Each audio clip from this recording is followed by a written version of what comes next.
A revolução digital das últimas décadas mudou completamente a forma como a gente se relaciona, né? E-mail, SMS, WhatsApp, chamadas de vídeo, áudio, streaming, um mundo de novidades surgiu em telas dos mais variados tamanhos. E é claro que novos paradigmas também vêm surgindo na esteira dessas inovações. Um dos impactos mais importantes e que vai ser o nosso tema de hoje do podcast Indústria de A a Z é a segurança envolvida em todas essas novas formas da gente se comunicar pela internet. O Observatório Nacional da Indústria, aqui da CNI, fez um raio-x do setor de segurança cibernética no país. No Brasil, por exemplo, o setor movimentou quase 2,5 bilhões de dólares em 2022.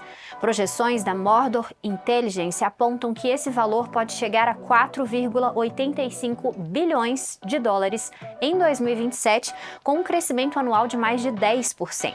De acordo com os dados da Mordor, o mercado de segurança cibernética no Brasil é o maior da América Latina em termos de receita. Bom, vamos então começar esse bate-papo hoje?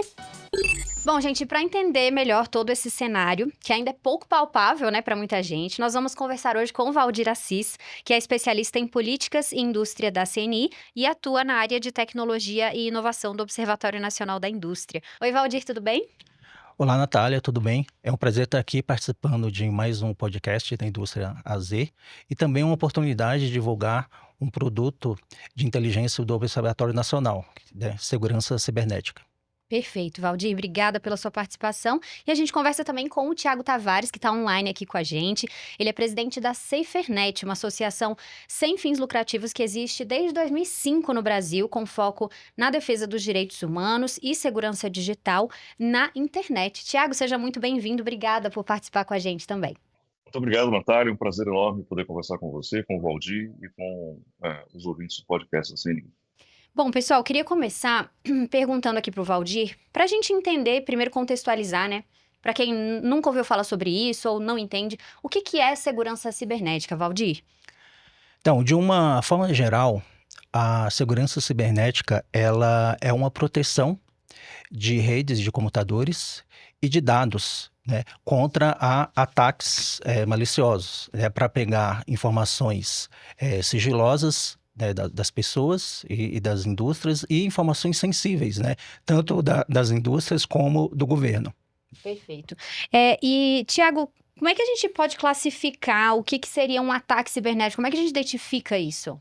Olha, existe uma multiplicidade muito grande de ataques, que podem ser ataques direcionados à infraestrutura, por exemplo, um ataque à rede de uma empresa, um ataque direcionado a dados específicos, com o objetivo de obter dados internos daquela empresa, e um ataque direcionado ao usuário. Às vezes, o usuário, muitas vezes, é o elo mais fraco da corrente, ou seja, para ganhar acesso a redes, a computadores, a sistemas internos da empresa, muitas vezes você ataca o usuário, invade o computador dele, infecta com um malware, ou seja, um código malicioso, ou usa alguma técnica de engenharia social para aquele usuário revelar uma credencial de acesso, ou seja, logins e senhas, para que o atacante consiga ter acesso ao ambiente interno de rede da empresa, conseguir ter acesso interno aos sistemas internos da empresa e, com isso, fazer a chamada exfiltração de dados, ou seja, coletar indevidamente esses dados, que são dados internos, e usar isso para todo tipo de propósito, que vai desde golpes financeiros. Então, imagine, por exemplo, se alguém consegue ter acesso ao sistema de folha de pagamento ou ao controle de financeiro daquela empresa. Você começa a ter ali informações que vão possibilitar chegar a outras pessoas, a obter, enfim, eventualmente acessos a contas bancárias, etc. E um dos tipos mais preocupantes de ataque hoje é o chamado ataques de ransomware. E são sequestros de dados, ou seja, o agente malicioso, ele entra no seu ambiente, encripta os seus dados, ou seja, ele codifica os dados e cobra um resgate para fornecer a chave privada que é necessária para decriptar, ou seja, desembaralhar aqueles dados. E mediante extorsão, eles fazem a cobrança desse resgate para liberar os dados que foram, digamos assim, sequestrados. Então, esse é um ataque que tem crescido no mundo inteiro, inclusive aqui no Brasil, e vários relatórios aí de consultorias internacionais e também de até órgãos governamentais que foram alvo também, tem sido alvo também frequentemente desse tipo de ataque. É um ataque dos mais severos e com uma das consequências mais graves que pode acontecer. Porque se você é vítima de um ataque de ransom e você não tem mecanismos de recompor o seu ambiente, recompor sua rede, ter um backup fora da rede, uma rede segmentada, etc., você pode simplesmente perder o seu negócio, porque você perde completamente os seus sistemas, as suas bases de dados, as suas bases de clientes, você não consegue rodar nenhuma folha de pagamento, para você ter uma ideia, a depender do nível de comprometimento que esse ataque venha causar nos sistemas da empresa. Então, é preciso levar isso muito a sério e pensar em estratégias aí de prevenção e mitigação. São vários tipos de ataques. Esse que você mencionou e deu destaque, ele interfere principalmente em que tipo de instituições? E quando a gente fala em pessoas físicas, a gente no dia a dia em casa também existe esse tipo de preocupação? É um outro tipo de ataque? Como é que é a diferença disso? Olha, hoje, lamentavelmente, não há mais distinção, viu? É evidente que grandes empresas com grande capacidade financeira, elas acabam sendo alvos preferenciais de grupos e quadrilhas mais organizadas, que buscam obter ganhos financeiros ilícitos com esse tipo de ataque. Mas a gente está vendo ataques de ransom, por exemplo, direcionados a pequenas e médias empresas e até mesmo contra indivíduos, né? Já chegou aqui a nosso conhecimento de pesquisadores, por exemplo, que tiveram laptops invadidos e tiveram os dados encriptados e perderam, por exemplo, teses de doutorado, relatórios de pesquisa, e até mesmo casos de sextorção, ou seja, uma extorsão usando imagens íntimas como moeda de troca. Alguém invadir o dispositivo, por exemplo, de uma pessoa, de uma mulher, e solicitar que ela, encriptar os dados e solicitar que ela pague o resgate enviando imagens íntimas, imagens próprias de nudez. Então, a pulverização desse tipo de ataque e a massificação dele tem crescido, e hoje eu diria que não há assim, ninguém que esteja imune, totalmente imune a esse tipo de ataque em computadores conectados à rede. Computadores incluindo aí laptops, celulares, etc. Um cenário assustador, né? Trazendo aqui para dentro da indústria também, Valdir, que a gente observa, qual que é a importância de a gente se proteger, ou que tipo de ataques que a gente observa que atinjam a indústria brasileira, por exemplo? Nossa, é fundamental a gente ter o uso da tecnologia de segurança cibernética, porque no nosso dia a dia, né, principalmente para as empresas, que tudo está conectado, né, pela internet, e então é importante nós protegermos o segredo industrial, né, dos processos e dos produtos das empresas, né, a própria integridade dos equipamentos e também da linha de produção, né, das empresas, e também os dados sensíveis de clientes, né. Dando mais um exemplo de ataque, né, já aconteceu de algumas empresas da área de saúde que tiveram os dados vazados, né, de seus clientes, e isso pega muito mal, né, para a reputação da empresa. Então, assim, como a gente está conectado cada vez mais, né, o uso das tecnologias digitais cada vez mais sendo absorvido, né, pelas empresas, então é fundamental que isso seja disseminado, né, para realmente proteger, né, os dados sensíveis, os processos das empresas, os segredos industriais, né, todos os dados e as informações de propriedade intelectual dos produtos, né, que são desenvolvidos nas linhas de pesquisa pela equipe de P&D. Então, assim, a segurança cibernética é crucial até para a própria sobrevivência da empresa em si. Pois hoje em dia a gente fala muito em indústria 4.0, né, tudo digitalizado, os impactos de você não investir em segurança cibernética são enormes, a gente pode falar até de perda de competitividade para o país, né, a nível nacional mesmo, são informações muito estratégicas e muito sensíveis, né? Sim, comentando um pouco do relatório desenvolvido pelo Observatório, né, Nacional da Indústria, se a gente vê lá os principais usuários finais das tecnologias de segurança cibernética, é justamente o sistema financeiro, Tá? Então, o sistema financeiro é o usuário final que mais adota essas tecnologias, justamente com o objetivo de proteger, né, o patrimônio financeiro de seus clientes, né, e evitar o vazamento de dados, né. Um segundo usuário final seria o sistema de energia, né, dos países, porque imagina se você se um determinado país recebe um ataque cibernético nas suas linhas de transmissão, né, como é que ele vai seguir, né, sem energia. Então é muito importante. E também tem a parte da saúde também, né, que as empresas precisam proteger os dados sensíveis de seus pacientes. Então é crucial a adoção dessas tecnologias e a sua aplicação no dia a dia.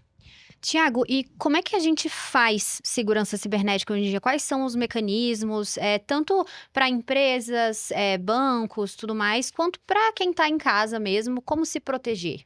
Perfeito, Natália. O Valdir já antecipou alguns caminhos, mas existem. Segurança é feita em camadas, né?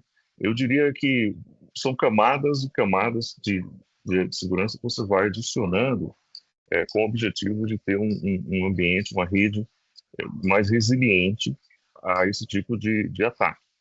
Porque, infelizmente, os números comprovam isso, as tendências comprovam de que ele vai acontecer. Você não sabe exatamente quando ele vai acontecer, quando você será vítima. Mas você vai ser alvo de um ataque cibernético em algum momento. E quando ele acontecer, é importante que você esteja preparado para minimizar o impacto desse ataque.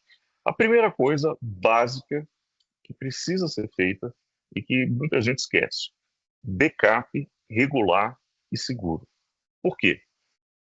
O backup, para ele ser eficiente, ele precisa ser regular. Não adianta eu ter um backup de 2 anos atrás e, se eu precisar recuperá-lo, eu vou perder 2 anos de história da minha empresa, enfim, das minhas fotos de férias, de viagens, de família, etc.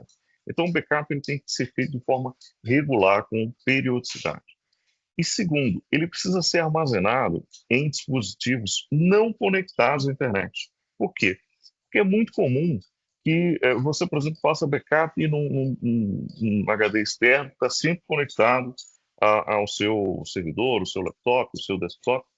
E quando esse atacante ele invade o seu ambiente, ele invade o seu dispositivo, e ele, por exemplo, usa um ransomware para encriptar esse dado, ele encripta o backup também.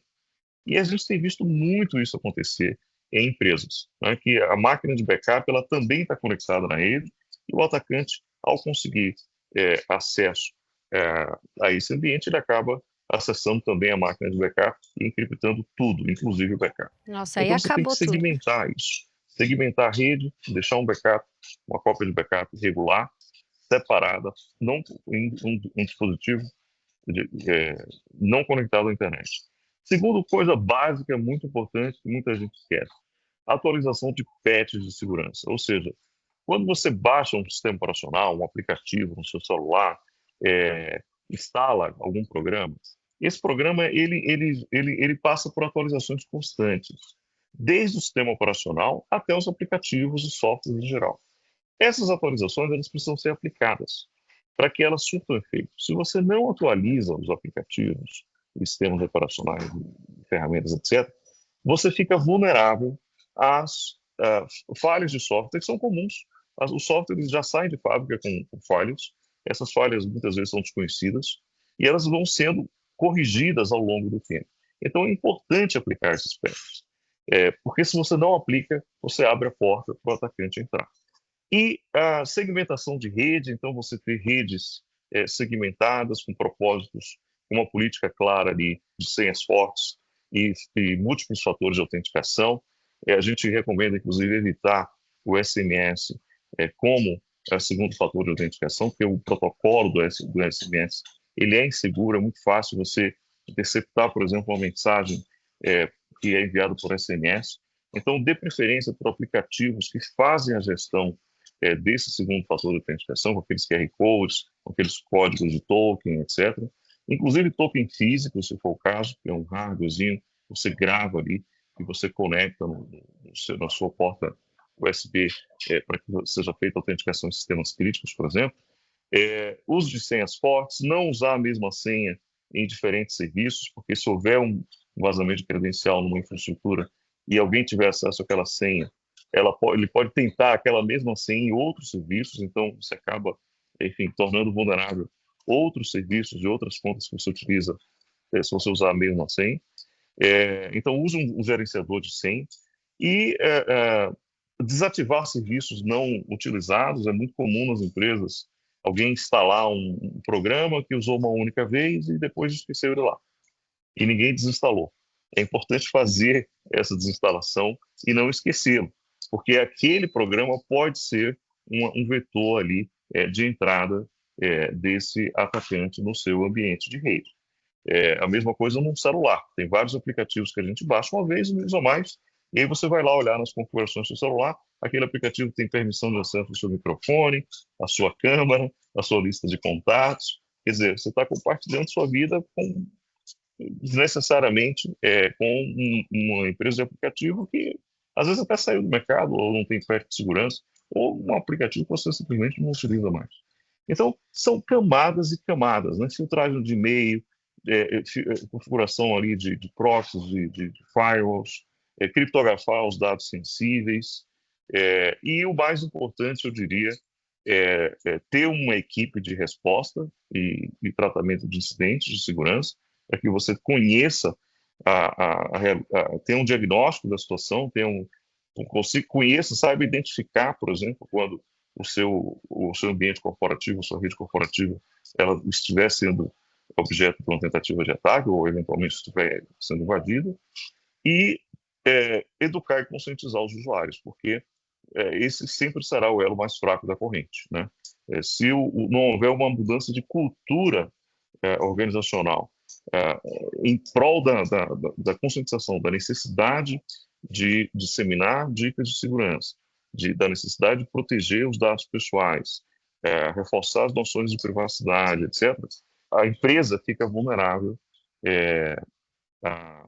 pela ação maliciosa direcionada contra os seus funcionários, clientes, fornecedores. Então, o ecossistema como um todo precisa evoluir e a estratégia, enfim, mais duradoura continua sendo a educação e a conscientização. Certo.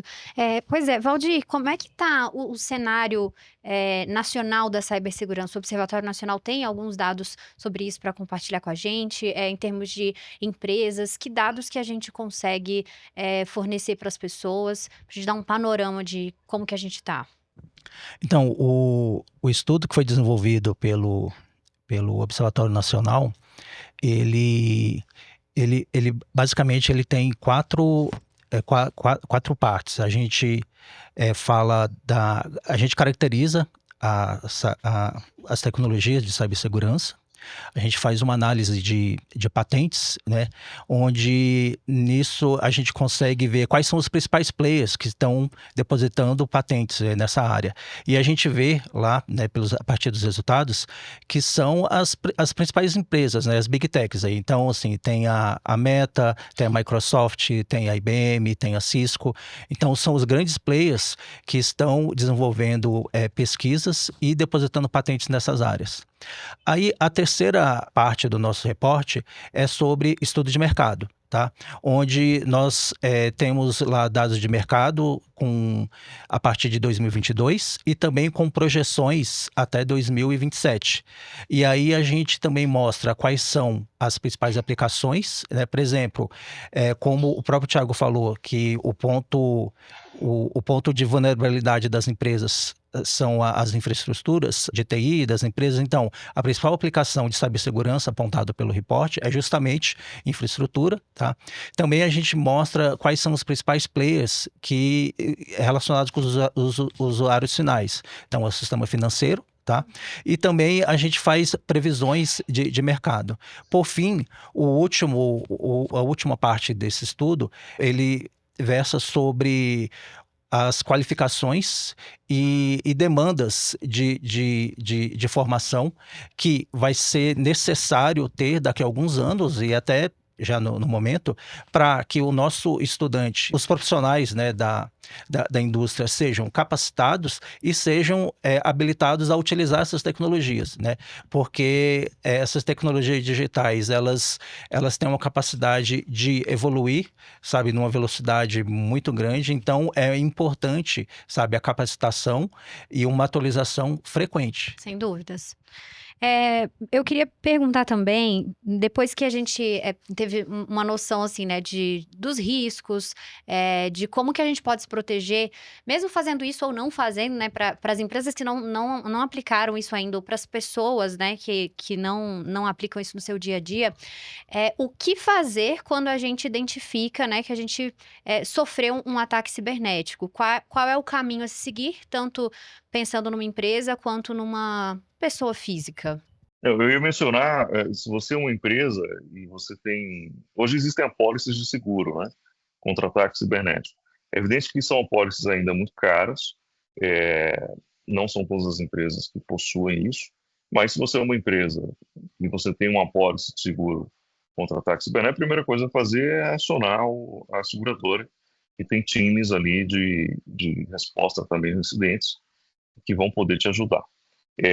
E, claro, acionar, né, os seus próprios times internos para mapear a extensão do ataque e o impacto causar. Ter a consciência da situação, né, ou seja, entender exatamente a amplitude, tentar identificar a origem e fechar essas brechas que foram utilizadas pelo atacante para acessar o seu ambiente. Se você é uma pessoa física, aí o mais indicado nesse caso é reinstalar o seu sistema operacional, recuperar o backup, atualizar as ferramentas ali de detecção de malware, de vírus, de spyware, e revisar as configurações de privacidade do seu dispositivo. As pessoas, como eu disse, hoje é muito comum você ter uma quantidade muito grande de aplicativos instalados no celular. Tem pessoas que têm 50, 60, 100 aplicativos diferentes instalados no celular. E muitas vezes os aplicativos estão acessando seus dados ali sem você... E você deu consentimento, mas não lembra que deu. E você foi clicando ali, concordo, Sim. seguir na hora de instalar, e não revisou depois essas configurações de privacidade. Então, alterar senhas, né? Usar mais de um fator de autenticação. Então, não só a senha, mas usar um token, usar um código ali, um gerenciador de tokens. Existem vários gratuitos, o próprio Google tem tem o Google Authenticator, tem o da Microsoft, enfim, existem vários disponíveis gratuitamente que você pode e deve utilizar para gerenciar suas senhas e também gerar os tokens aí como segundo fator de autenticação. Ô, Tiago, imagino que existam também casos em que a pessoa deva procurar uma delegacia, né? Dependendo do nível ali de ataque e judicialização. Aí já tô entrando numa seara também que a gente nem combinou de falar, mas assim, judicializar, né? Dependendo do que acontecer, da gravidade, isso tanto para uma empresa quanto para uma pessoa. Sem dúvida, existem hoje delegacias especializadas em crimes cibernéticos, praticamente nas 27 capitais do país. As cidades pequenas e médias ainda não dispõem de delegacias especializadas em crimes cibernéticos, mas nas capitais já existe. E você pode, sem dúvida, procurar uma delegacia para buscar uma reparação, digamos, tentar identificar o autor para buscar uma reparação ali criminal, né? Uma responsabilização, melhor dizendo, criminal dos autores. Nem sempre essas investigações resultam em uma conclusão que permita, né, identificar a autoria, atribuir a autoria a alguém e gerar uma responsabilização criminal. Até porque esses ataques, às vezes, eles vêm do exterior, né? São quadrilhas internacionais que estão fora do país e em ransomware, por exemplo, isso é muito comum. Então, nem sempre é possível você conseguir atingir esse objetivo de responsabilizar criminalmente.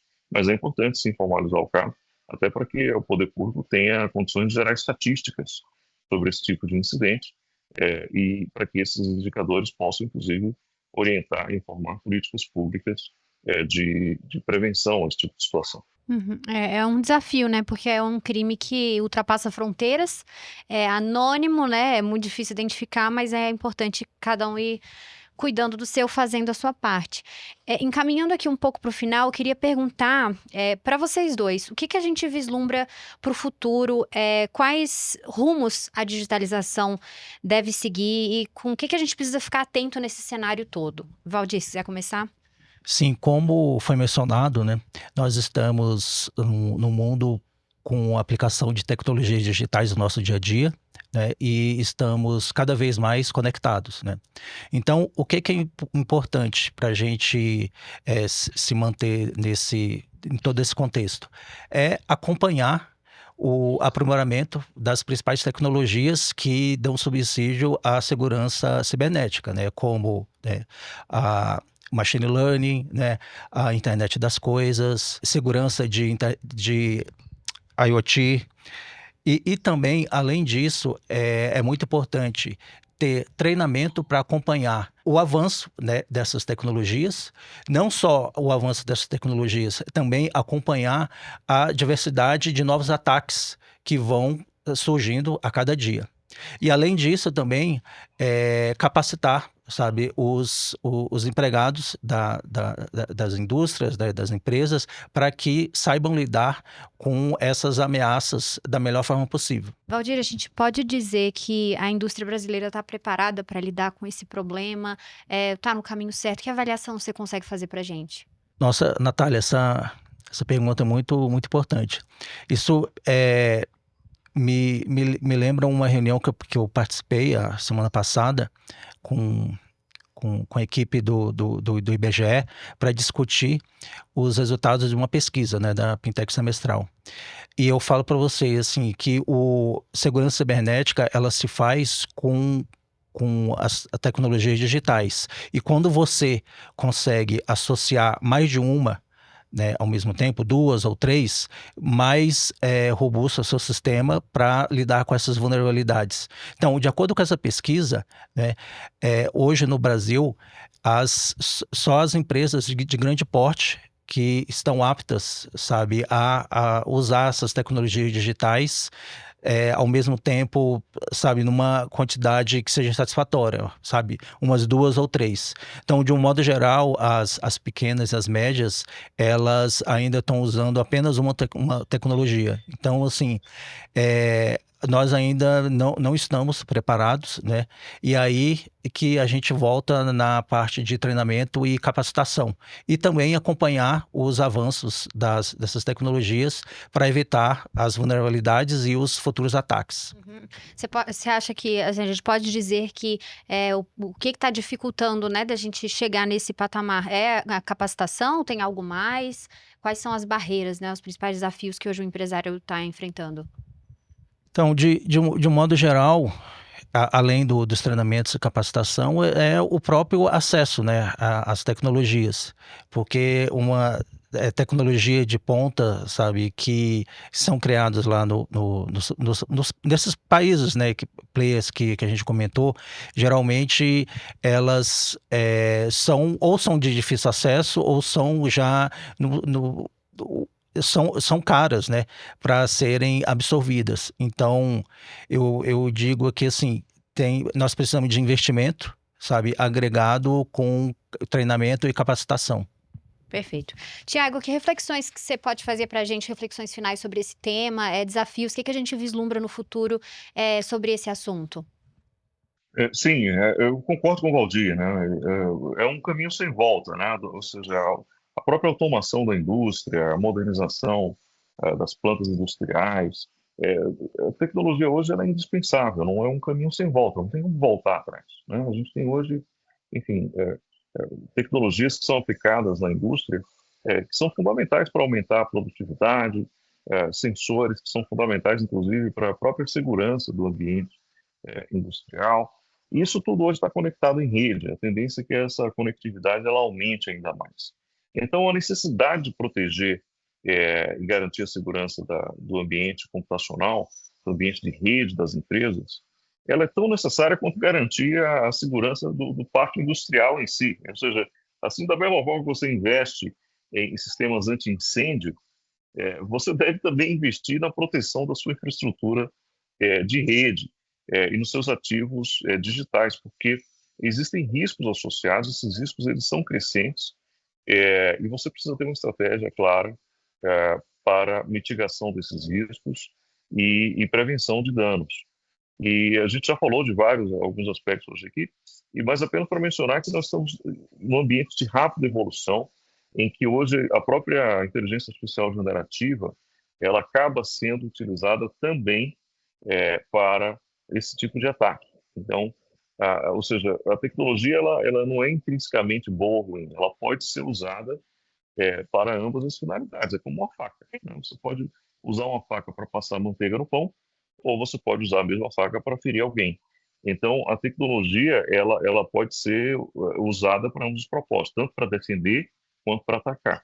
E é importante que você esteja preparado para quando alguém tentar usar as tecnologias disponíveis, inclusive as baseadas em inteligência artificial, para roubar os seus ativos, invadir o seu ambiente de rede, causar algum tipo de dano à sua empresa. Dano esse que pode ser, inclusive, irreversível, num caso, por exemplo, de ataque de ransom em larga escala, bem sucedido. Mas é muito interessante, né? A gente vive num mundo completamente digital e é isso que eu falei no começo, acho que é pouco palpável, né? Muitas situações são pouco palpáveis para muita gente, mas tudo está conectado. É importantíssimo a gente investir, né, na segurança pessoal, na segurança das empresas. A gente está falando de pontos estratégicos, né, para quem tem um negócio e da nossa vida pessoal mesmo, da nossa reputação e por aí vai. Pessoal, queria então agradecer demais a participação de vocês. Thiago Tavares, presidente da SaferNet. Obrigada pelo seu tempo, viu, Thiago? Foi um prazer, viu, Valdir? Um prazer, Natália. Um prazer à disposição de vocês, dos ouvintes aí do podcast da CNI. Muito obrigada, Valdir, também pela participação aqui com a gente. Valeu, Valdir. Obrigado, Natália. Obrigado, Thiago. E o pessoal que está nos ouvindo, eu vos convido a entrar lá no portal da indústria, né? Nós temos um produto lá de inteligência, de segurança cibernética, onde vocês vão encontrar dados bem estratégicos sobre esse universo, sabe? E eu acredito que vocês vão gostar bastante. Muito obrigado. Vamos deixar o link aqui também para quem estiver assistindo ou ouvindo a gente poder clicar lá na plataforma de áudio. Obrigada, gente!